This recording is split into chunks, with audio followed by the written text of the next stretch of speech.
welcome Alexander for this podcast. This is a kind of a podcast where we are not just trying to architect a solution for an entire industry, which can be like fault tolerant or else it can be more secure. It's not about that.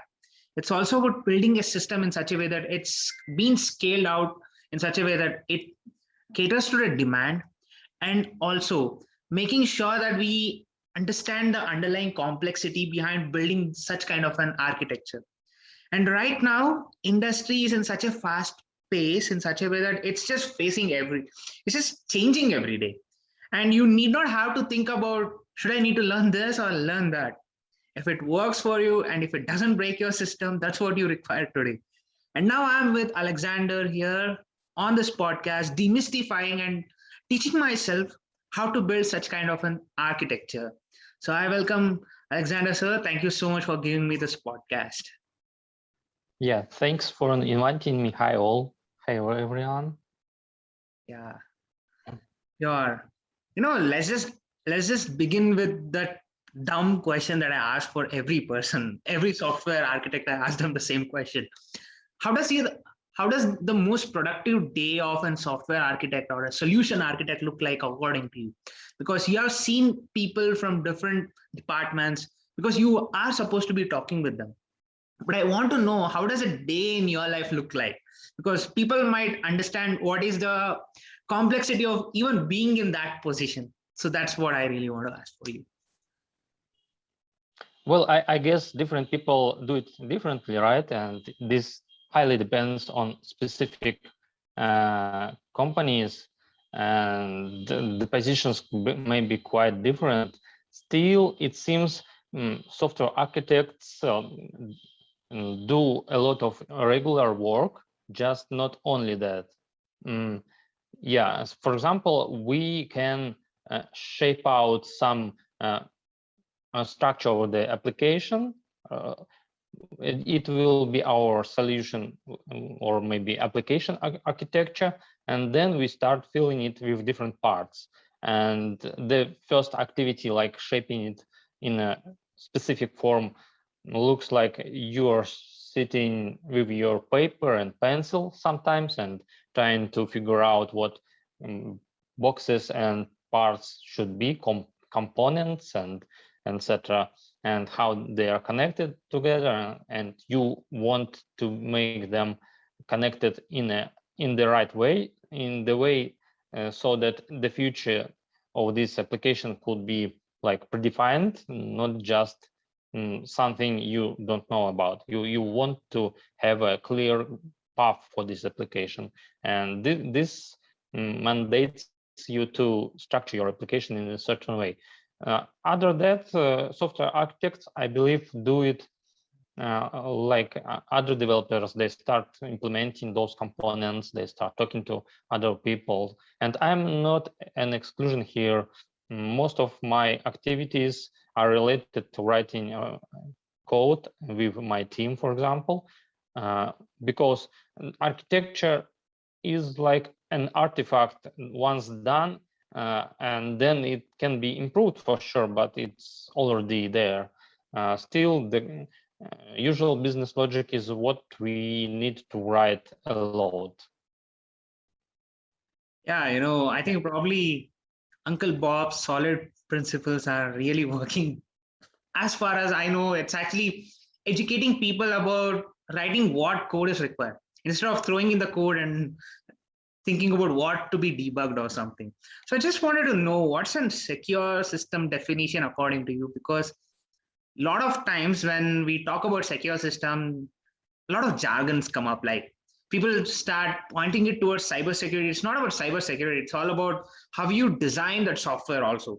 It's like not just writing an SQL database or something and taking in the data, or else it's not about that also. It's also about, even you can use a no SQL database, and you can start building out something new with whatever you have. So I just wanted to know, what is the definition of a security of a system or an entire infrastructure that we are building right now? What is that? Like, what should we be learning and what should we unlearn in this process of building this system? That's what my question is. Yeah, Well, I guess this is quite a deep question, because security can be understood in terms of informational security, like you don't allow hackers to intrude your system, and this can be done on different levels of your company. It's quite a difficult topic, right? You can prohibit certain things to do for people, for example, using flash cards, and this one story of security. You can build your systems quite secure from the start, and this means you should use that updated software like operating systems, and your browser, for example, is quite a dangerous point. Uh, as a developer, you can also contribute into security of your system. You might want to design the application in a way that it doesn't allow you, the intruder, to execute, for example, SQL injections, right? And this is one of possibilities to penetrate your application. Like there is a form of entering some data, and if you didn't secure, if you it's not secured by preventing SQL injections, then it can be used for that, right? Also, we understand we have some picture that different languages allow us to do it in a different way. And for example, if you take C++, it's an architectural decision, right, to take some language. Then you will have a hard time trying to secure your code, because C++ is quite complex. It's a way more complex language than others, just because it's difficult to write a careful, secure code. It's always full of bugs like memory overflow, and like null pointer and dereference, and etc. All these things can be used by a knowledgeable hacker to penetrate the application. So if you really want to eliminate a couple of secure issues, then it makes sense to take a better language, like a better structured or more high level. Banks prefer languages like Java. Such languages have quite a good story of being secure enough. Still, it's not only about language, right? It's about how you write your application. Because, for example, if your application is distributed, then there is a protocol, and this protocol can be well made insecure, and then the intruder can put himself in the middle and, for example, substitute different packages between different nodes. That's another kind of problem. Yet I think functional languages have a good story with that, and being functional also means building a domain model in the most good way, that this domain model will prevent for invalid states, which can be considered as a problem for security. We know this principle as make invalid states irrepresentable. This is also possible in different languages, but I think functional languages do it better because they have, for example, algebraic data types and some interesting features on the type level for making more reliable domain models. Well, and the whole activity of the architect, of the software architect, can and should include this requirement to make secure software. Yeah. You emphasize more on concurrency in the programming and the functional programming. That's what your talks are in the YouTube. That's where they mainly point towards. Like you talk about the programming aspects of any system or any application that we are building today. Of course, there are LLVMs and the application development today. Like I'm a Flutter developer. I know that how it is and what it is. So I didn't get amazed by the fact that there are multiple wrappers, multiple frameworks for the same building process. Like you have the Flask, Django, Spring Boot. There are different flavors to it. But I wanted to know, why is today a cloud a flavor? There is AWS, Azure, GCP, and things like that. Companies have this motto of like, okay, whichever the services are better in that region, let's just pop it in and just start working and things like that. So I was so amazed by the fact that there is an existence of so much cloud, so much compute, but the world is still complaining about this is not good, that is not good. And I feel that it has become kind of a flavor, like an ice cream. Like if you have the money, just come and just do this kind of a thing like that. But I wanted a programmer's view about this flavoring of this cloud that is happening right now. So what really was an impact when the cloud came in, and how is it really making a sense to the world today? Because it's the same compute that we really had on the premises. Now it's been maintained by some other person. I wanted this programmer's view about this cloud flavoring and the things like that. Well, if we are talking about cloud services like AWS, right? It's if I got your question correctly, then I guess the main benefit for companies is a reduced risk of problems with infrastructure. Like you're buying some guaranteed service that will work, will not disappear suddenly, and nobody will cut your wire for some unclear reason. And then it's easier to build applications and deploy them to those clouds, and this kind of risk reducing thing, it's a bit easier because those clouds also allow you to build distributed systems and sharding and like load balancing, all of the out of the box. And this is why people prefer clouds. Earlier it was like dedicated servers on site, right? And I guess many big companies still use dedicated servers. And for example, like big FAANG companies still have own data centers. But for small businesses, clouds much cheaper than building their own infrastructure, and it's more controllable.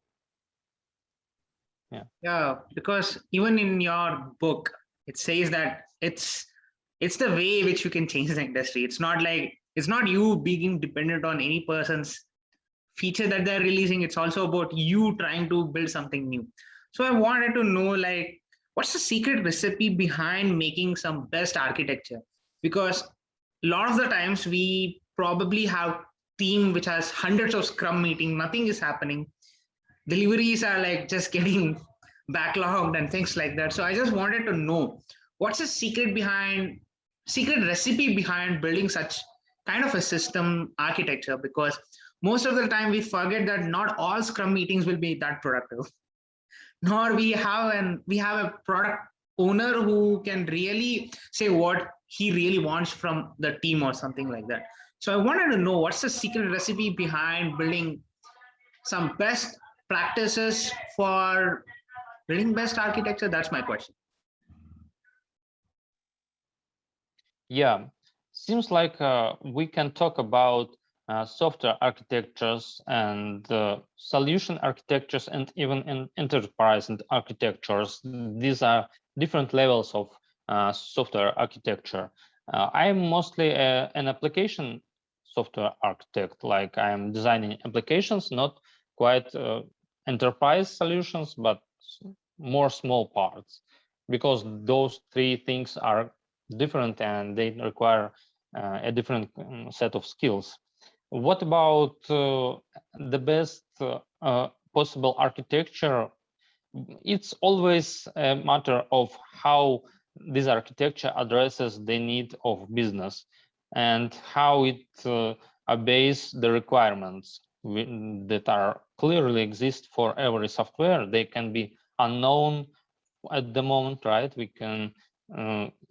We might want to investigate those requirements yet, but they exist clearly, and the architecture should address them in somehow.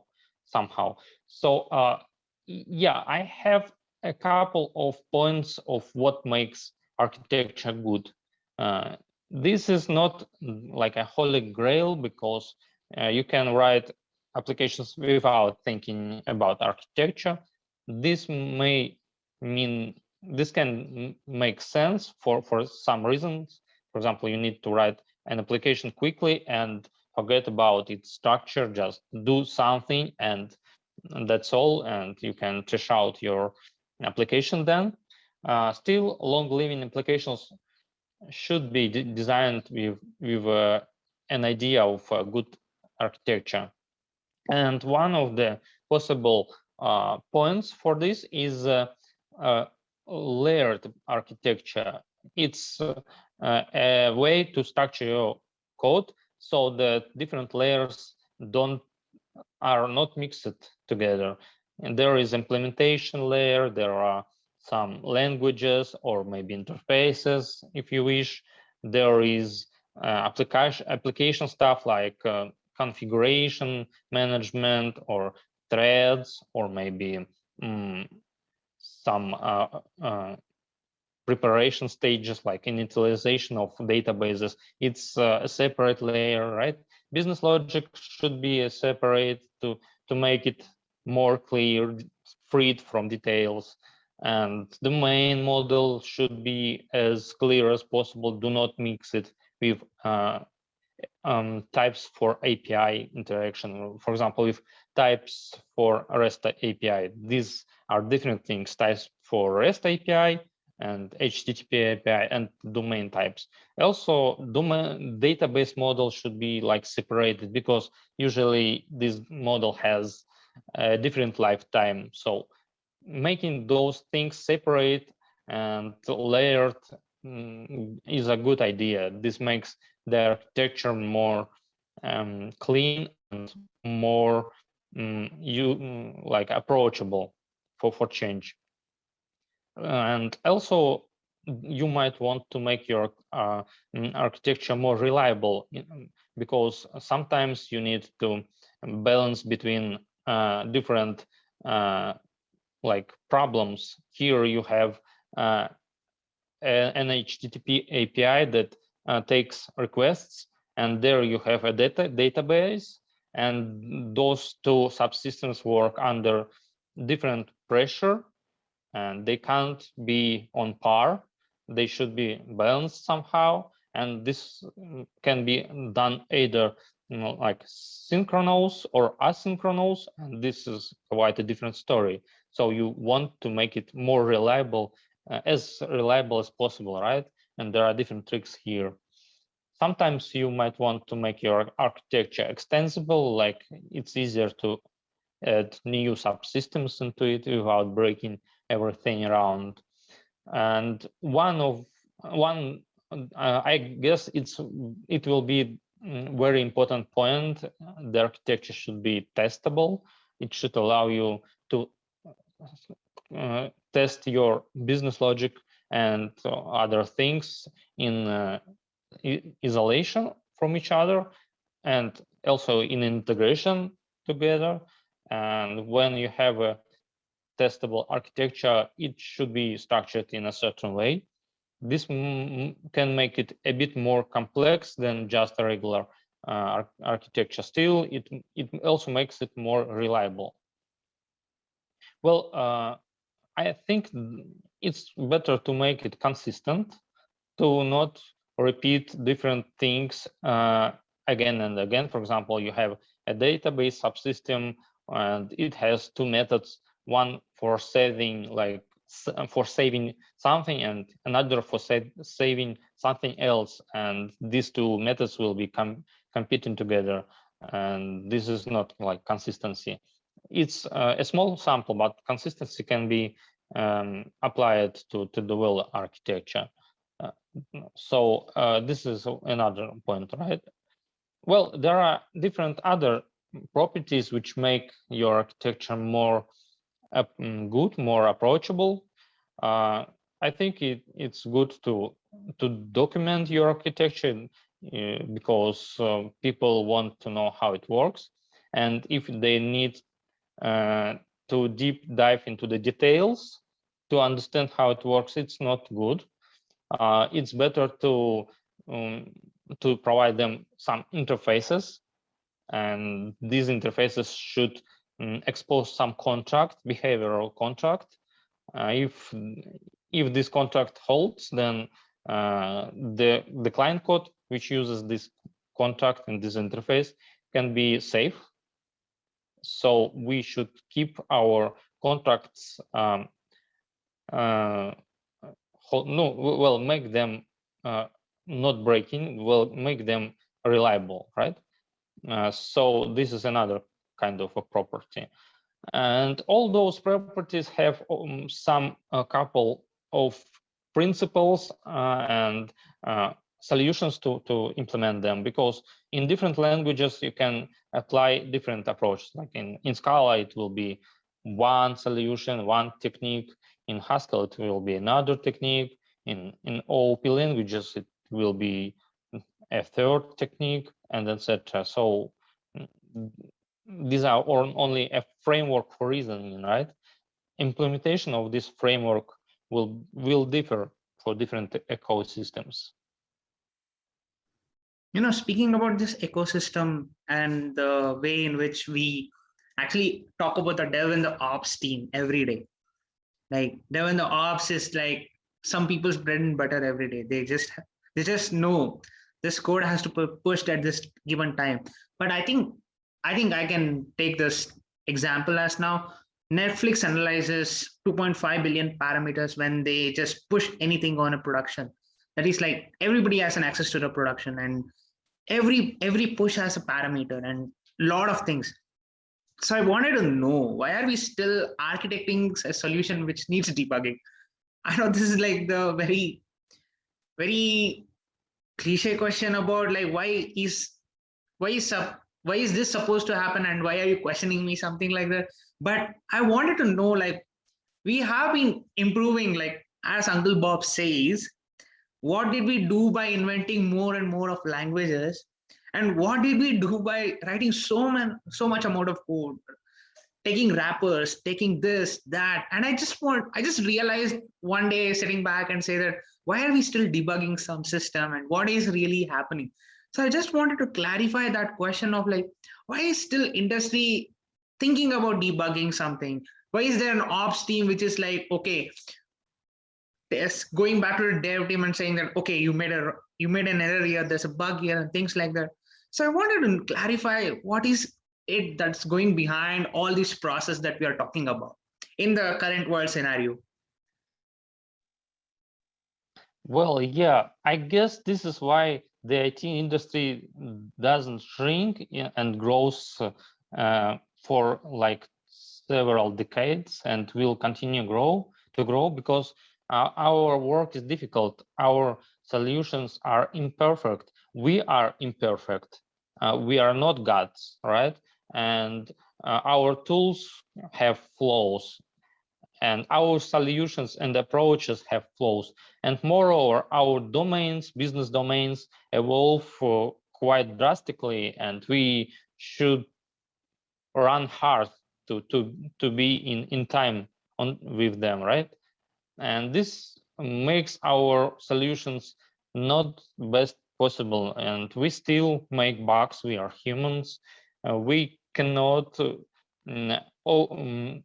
absorb the whole picture by our limited minds. So we have to try to eat it by parts. And sometimes we make mistakes on the edges between parts. And sometimes we make mistakes in the body of those parts. And this makes our work quite difficult. We have we have to think about so many cases when dealing with our code that it's impossible to make it correct from the first try, mostly. I personally think we should try to write the code that doesn't need debugging as a feature, like step-by-step debugging. There are different techniques to make this possible, like tests. And the code we usually debug our code in such languages as C++, PHP, and maybe Java, and maybe something else, because it's how we work and how we customized work in the past. It's our habit, right? I think this all can be applied to the whole solution architectures. The higher we go from the code, from the application to the system of applications to the complex of applications, the more problems occur. For example, interaction via non-reliable networks. This makes the code even more difficult, the applications even more difficult. Because if you open the HTTP specification, on the only list of errors may feel you like, oh my God, what is this? When this can be, when this can happen? What situations? How to solve it? What is the right handling of those errors and how to deal with that? And this is only a tiny part, a tiny bit of the whole global like ecosystem of IT information technologies. Everything is so unreliable and is so moving and evolving, is so unsteady. This is a kind of our reality. We cannot freeze the world and build a perfect solution. If we could, I believe we could do that maybe, but not now. Yeah, I just have this one simple question of like, we are architecting for the scalability of the system. And sometimes there are trade-offs in it. Like if we scale, probably you might have to compromise on some other parameter, or some other thing has to break somewhere and things like that. But people don't understand the fundamental principles behind it. I'm not talking about the approaches that they give, but there are some fundamental principles which are stagnant and which are like the gold standard for it. But like, I really wanted to understand, like, our engineering architecting solution in such a way that they take a reference of that fundamental principles and they build something on top of it. Or else, what is it going on today in the world of the developer space? Like, you were a developer once upon a time, and of course you are still a developer at the end of the day. You might be architecting solutions for the systems or else the code or something like that, but you are still a developer. So I wanted to know your developer's perspective in which you have seen the industrial approaches, because you have also worked in different organizations. So I would love to ask, what are some of the best and the worst practices that are still going on today with respect to the fundamental principles of designing and architecting a solution? Yeah, in my mind, sorry. In my mind, there is a picture that goes from some philosophy of development through the design principles and to the implementations and solutions, and all the details go underneath of this big like pyramid. And this philosophy means we should try to make our code obey different requirements. And as a developers, we always in the situation when the domain is quite unknown to us. We have to investigate it in order to build something useful, right? We can't just sit at our computers and hack something in the vacuum. Well, some people, I believe, do that and earn a good money. Still, we are here to make something useful. And I think it's useful to go from the principle divide and conquer, and a principle to separate things, to not mix different meanings, different ideas in a way that makes them highly coupled. It's always a problem. And then we can move down to the specific techniques. And here it is important to keep the complexity low. There are two kinds of complexity in our deals, like incidental or accidental complexity. It's the complexity we bring by our solutions, by our decisions. It's the complexity that doesn't exist without our code. And there is an essential complexity of domains we are programming, like, for example, the complexity of search engines, or the complexity of social networks, how to address this domain, the complexity of financial systems. It's unavoidable, and our task is to encode this domain. We cannot avoid it. And the essential complexity cannot be reduced that much. Maybe there are some interesting hints and tricks, but still it's there, and it will be there, and we have to deal with it. Still, there is an accidental complexity, and our solutions will be good if we can control this complexity. It's not necessarily that you need to have it low, not necessarily. And there are situations and reasons when you can have a high complexity, like difficult, complex solutions and mind-blowing decisions and solutions. This make sense in some situations. Yet we see that our industry becomes more difficult. We step into the ground of more difficult tasks and domains, and therefore it's more wise to keep our accidental complexity as low as possible, to allow different people to jump in without special education, because it's important in our world when there is much more problems than people to solve them. We have like insufficient number of developers to solve our tasks, and therefore it's not wise to make more obstacles for this process. So we are trying to make our solutions more simple, and this is important, and frameworks fit into this category because frameworks make life of developers easier. Everything is predefined by developers of these frameworks. Something is provided out of the box. This is not perfect, maybe, right? And frameworks like force you to follow some idea of how to structure the application. This may be quite limiting and maybe even frustrating for someone, but it's there to simplify the life and to reduce risks. So this kind of another level of principles and activities I usually do.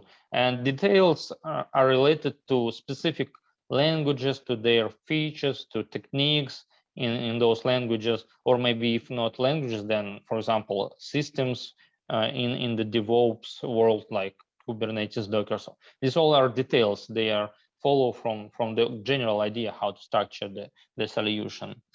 And yeah, and every this level of this kind of reasoning framework can be can address different risks, and we are here to try to reduce risks for our clients. Well, it's kind of general philosophical introduction into what we do actually. Yeah, that gives a lot of insights about like what has to be your approach in the industry. Because most of the time I'm a fresher who is getting inside the industry. Right now, there probably is like hundreds of approaches where everybody has something new to say for me. And right now, I think probably you gave a very quick insight for what is required for the industry also, because there is no time to fiddle around with the methods, or there's no time to fiddle around with this is the best practice or that is the best practice. You have to know what's the fundamental principle of architecting a solution, then everything falls in your hand. So last some last questions, and we'll end off with the development and everything that we wanted to convey through this podcast. I really wanted to ask you this one question of like, on a scale of 1 to 10, how is world's adaptability for programming? Because we have seen a lot of jargons coming out. Like, okay, you learn this, you learn that, infrastructure as code, fast, fast. There's a lot. Because I think probably everything is not ending up with the programming. I think probably some companies have broken the stereotype of no code, auto ML thing. They've given out best approaches for it also.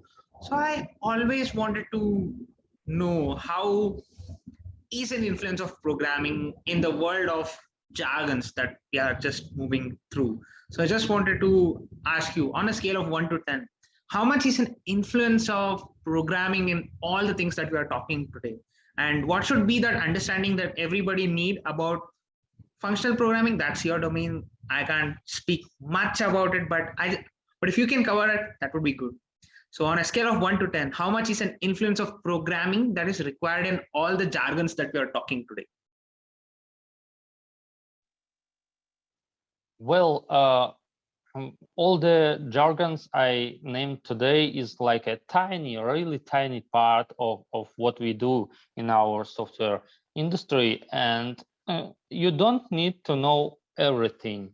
I guess 5 of 10 is quite a middle of involvement into the industry to get those ideas and maybe to be able to follow best practices.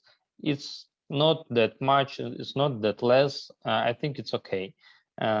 Yet it depends, right? It quite depends. I think there are ecosystems which have lesser number of jargon words and ideas, and still these ecosystems may be quite productive, and a developer can be quite productive there. For example, Golang, and this kind of not a big effort to jump in. There are ecosystems which are more mind-blowing and demand a lot from the developer. For example, Scala, or maybe even Haskell if you wish, and C++ for sure. Those ecosystems have quite a lot of different like jargon words and notions and concepts and ideas, and it will be quite difficult to master. Still, it's not needed in the well in all the cases. You can be quite useful and productive developer without knowing this thing, because well, mastering software architecture requires some level of understanding of the industry, right? And you need to work in industry as a developer probably to know how the things work on that level. It's better to have a couple of years of experience to jump into the software architecture. But I think it's not a strict rule, it's not a law, right? People can be quite gifted and jump into some ecosystem and handle and grasp those concepts quite easily. So it depends, right? So last question. I think probably you covered everything that I really wanted to ask. Thank you so much for doing it in a very short time. But I wanted to ask you this question on how to become the best software architect, because that is what I'm also craving to be. And that is where my education process, that what I'm building myself as a developer, as an engineer, that's where it goes through. So I wanted to know how to how to have a best practice as a software architect, and also how to become the best software architect? If I knew that I could be a best software architect, but I don't really know the answer, still I have my own strategy on here, and I can share it with you. So we know that there are, generally speaking, great architects out there, right?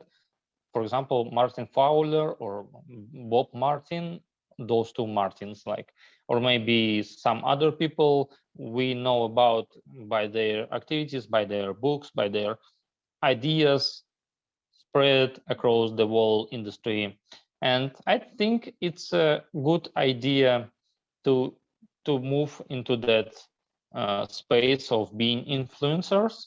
It's one way to be a good software architect, because you provide some ideas, right? People may be unknown about those ideas, they may be unaware. Still, they probably need those ideas.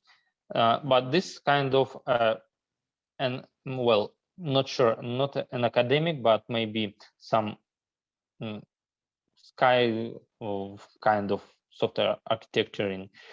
You can also move to the expertise field and just be a good software architect, who is able to address business requirements, who is able to build great solutions. And this is a common path. I wish I could know more about people who builds those systems in big companies, because it's clearly a difficult work, and there are tons of things to learn from them. And this is kind of a good software architect, right? In general, a good software architect is a learning person who has a wide background in different areas to have a wider toolbox to operate with, and also has some expertise in some ecosystems, maybe one or even two, for example, Java, or maybe OOP in general, right? And also, a software architect should be able to solve solutions, or should know who to ask or where to find those solutions. Still, it's quite the same as for good developers, just a different kind of activities. Oh, that is where we now think about architecting a solution in such a way that it doesn't break a system. It's not a breaking system, because most of the philosophical aspects in the software engineering says about break the system faster, make it out in such a way that you know what you broke and you know what's breaking and things like that. That's where the best practices come.